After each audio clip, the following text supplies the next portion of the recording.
Pinakawalan ko na pala yung mga alaga kong itik at naglitsyon bili na din kami dito sa amin sa bahay dahil birthday ng pamangkin ko. Kaya tara mga bay, samahan niyo ako magsipag dito sa amin sa bukid.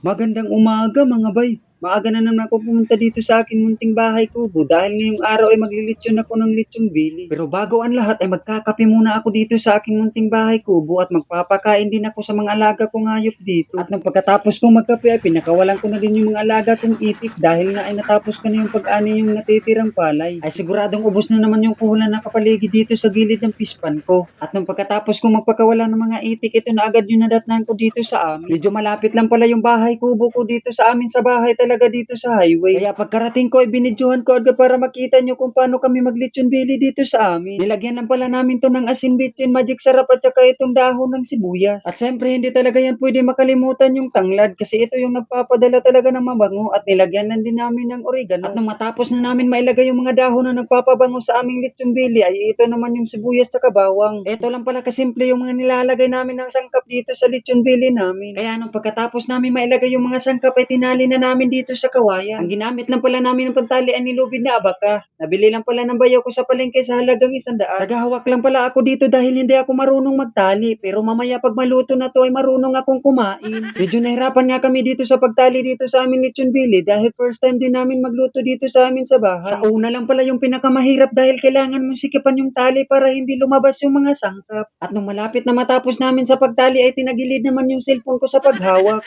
Kaya nung pagkatapos ng pagtali sa bayaw ko ay nilagyan na din niya ng tuyo. 4 na kilo pala tong lulutuin namin na lechon bili dito mga bay at nagkakahalaga pala to ng 1,000. Kaya kung nakaabot ka sa video na to bay, pa-comment naman kung taga saan ka para malaman namin kung saan umabot ang video na to. At habang naglalagay ng toyo yung bayaw ko sa aming lechon bili ay ako naman dito ay nagpapaapoy, nilagyan ko lang pala ng diesel. Kahoy lang muna pala yung inuna ko ditong gatong para hindi agad maubos yung binili namin na uling. Kasi kapag yung uling yung inuna namin, baka hindi makaluto sa lechon bili namin dito. At nung bumaga na ay agad ko naman nilagay agad dahil excited na ako magpaikot ditong lechon bili. At dahil wala na din ako masasabi dito bay, kaya pakinggan nyo lang tong trending na kanta.